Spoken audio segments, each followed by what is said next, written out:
আমরা কোথাও গিয়ে হামলা করি না, মন্দিরে যদি কোনো হাত ওঠে ভগবানের কসম সেই হাত গুড়িয়ে দিতে হবে।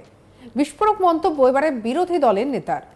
তিনি বলছেন যে মন্দিরে হাত উঠলে সেই হাত গুড়িয়ে দেব। কি মন্তব্য একবার ভাবুন। মুর্শিদাবাদের শামসেরগঞ্জের বিভিন্ন জায়গায় যে হিংসার ঘটনা ঘটেছে সেই ঘটনার প্রতিবাদে শুক্রবার বোলপুর মহকুমা অফিস অভিযান করে বিজেপি। আর সেই অভিযানে উপস্থিত ছিলেন রাজ্য বিজেপির প্রাক্তন সভাপতি রাহুল সিনহা সহ বোলপুরের সভাপতি শ্যামাপ্রসাদ মণ্ডল এবং সিউড়ি এবং বীরভূমের বিজেপি সভাপতি ধ্রুব সাহা। বোলপুর মহকুমার শাসককে একটি ডেপুটেশন জমা দিতে গেলে পুলিশের সঙ্গে বিজেপি কর্মী ও নেতাদের ধস্তাধস্তি হয়। এরপরই রাহুল সিনহা বোলপুর মহকুমা অফিসের সামনে বক্তব্য রাখতে হুঁশিয়ারি দিয়ে জানান, আমরা কারোর কোনো ধর্মীয় জায়গায় হামলা করি না, কিন্তু আমাদের দিকে যদি হামলার বরাবর হতে থাকে তাহলে কসম করে বলছি সেই হাত ভেঙে গুড়িয়ে দেব।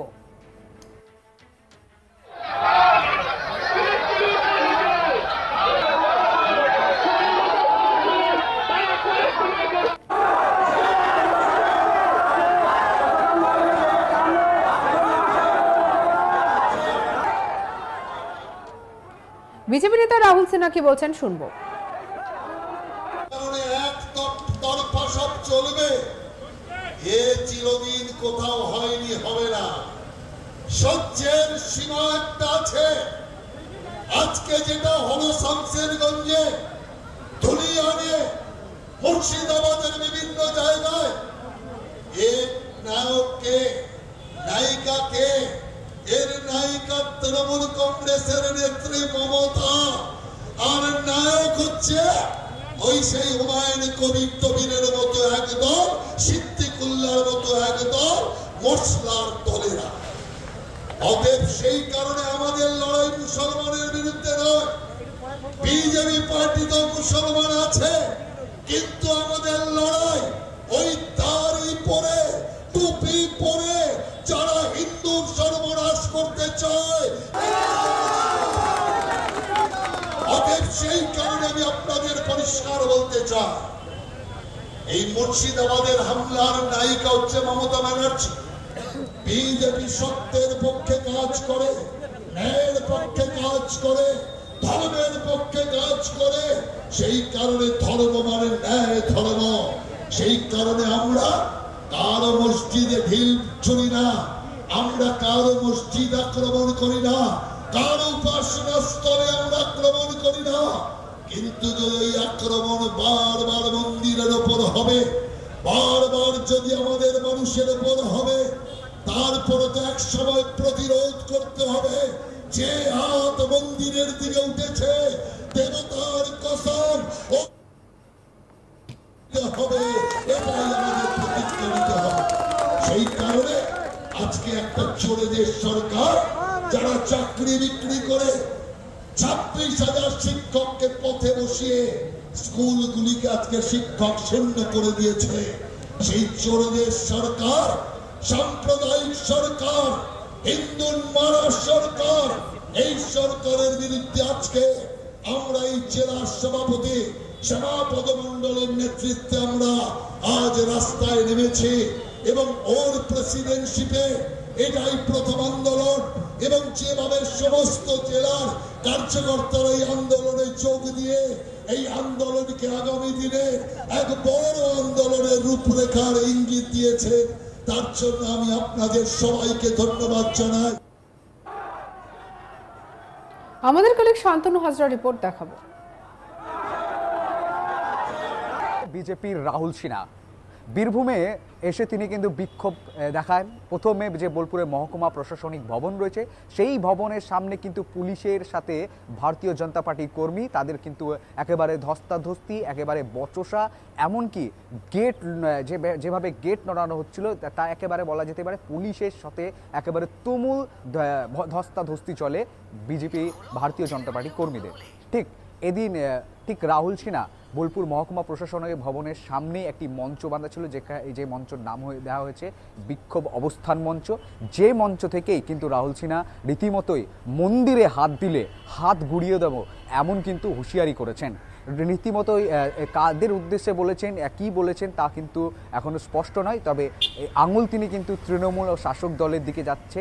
যারা বারবার অভিযোগ করছে যে তৃণমূলের মদতেই হিন্দুদের দেবদেবীর মন্দিরে আক্রমণ হচ্ছে, হিন্দুদের মন্দিরে আক্রমণ। তা এই ঘটনা কিন্তু বিচ্ছিন্ন ঘটনা, এই ঘটনা কিন্তু বারবার ঘটে আসছে। একই সঙ্গে বাংলার বুকে মুর্শিদাবাদের যে ঘটনা, সেই ঘটনা প্রসঙ্গেই কিন্তু অবস্থান বিক্ষোভ। একই সঙ্গে কাশ্মীরে ভূস্বর্গে যে রক্তাক্ত ঘটনা ঘটেছে সেই নিয়েও কিন্তু তারা প্রতিবাদ করছেন, লড়াই পাকিস্তানে ফ্ল্যাগ পোড়াচ্ছেন ভারতীয় জনতা পার্টির তরফ থেকে। লাগাতার কিন্তু মুর্শিদাবাদ এবং কাশ্মীরের ঘটনা, এই দুই ঘটনায় নিয়ে কিন্তু একেবারে বলা যেতেই পারে যে ভারতীয় জনতা পার্টির কর্মী সমর্থকরা মাঠে নেমেছে একেবারে লড়াইয়ে। আর এই দুই ইস্যুকে যেন 2026-এর লড়াইয়ের প্রথম হাতিয়ার বানিয়ে ফেলছেন, এমনই কিন্তু দাবি তুলছে অন্যান্য রাজনৈতিক মহল থেকে, যেমন বাম কংগ্রেস। তবে তৃণমূলের তরফ থেকে অন্যান্য বক্তব্য উঠে আসছে, যা কিন্তু রাহুল সিনহারকে কটাক্ষ আক্রমণ করা হচ্ছে।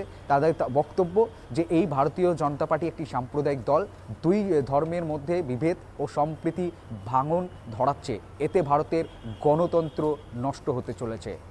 এই রাজনৈতিক দলকে বাংলায় আসতে দেওয়া যাবে না, ঢুকতে দেওয়া যাবে না বলে কিন্তু তারা বারবার লাগাতার আক্রমণ কটাক্ষ করছে।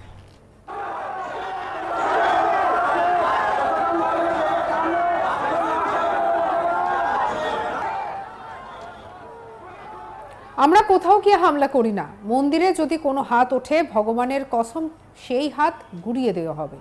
বিস্ফোরক মন্তব্য করেছেন বিরোধী দলের নেতা। তিনি বলছেন যে মন্দিরে হাত উঠলে সেই হাত গুড়িয়ে দেব। কি মন্তব্য ভাবতে পারছেন? মুর্শিদাবাদের শামসেরগঞ্জ সহ বিভিন্ন জায়গায় যে হিংসার ঘটনা ঘটেছে, সেই ঘটনার প্রতিবাদে শুক্রবার বোলপুরে মহকুমার অফিস অভিযান করে বিজেপি। আর সেই অভিযানে উপস্থিত ছিলেন রাজ্য বিজেপির প্রাক্তন সভাপতি রাহুল সিনহা সহ বোলপুরের সভাপতি শ্যামাপ্রসাদ মণ্ডল এবং সিউড়ি ও বীরভূমের বিজেপি সভাপতি ধ্রুব সাহা। বোলপুর মহকুমা শাসককে একটি ডেপুটেশন জমা দিতে গেলে পুলিশের সঙ্গে বিজেপি কর্মী এবং নেতাদের ধস্তাধস্তি হয়। এরপরই রাহুল সিনহা বোলপুর মহকুমার অফিসের সামনে বক্তব্য রাখতে হুঁশিয়ারি দিয়ে জানান, আমরা কারোর কোনো ধর্মীয় জায়গায় হামলা করি না, কিন্তু আমাদের দিকে যদি হামলা বারবার হতে থাকে তাহলে কসম করে বলছি সেই হাত গুড়িয়ে দিতে হবে। এই চোরেদের সরকার 26,000 শিক্ষককে রাস্তায় বসিয়ে দিয়ে স্কুলগুলোকে শিক্ষক শূন্য করে দিয়েছে। এরা সাম্প্রদায়িক সরকার। কি বলছেন রাহুল সিনহা, শুনবো আরো একবার। একতরফা সব চলবে, এ চিরদিন কোথাও হয়নি, হবে না। সহ্যের সীমা একটা আছে। আজকে যেটা হলো শামসেরগঞ্জে, ধুলিয়ানে, মুর্শিদাবাদের বিভিন্ন জায়গায়, এর নায়ককে, নায়িকাকে, এর নায়িকা তৃণমূল কংগ্রেসের নেত্রী মমতা, আর নায়ক হচ্ছে ওই সেই হুমায়ুন কবির তবিরের মতো একদল, সিদ্দিকুল্লাহর মতো একদল মশলার দলেরা। সঙ্গে রাখুন আজ তাক বাংলার ইউটিউব চ্যানেলকে। আরো অন্যান্য খবরের জন্য লাইক, কমেন্ট, শেয়ার, সাবস্ক্রাইব করতে ভুলবেন না।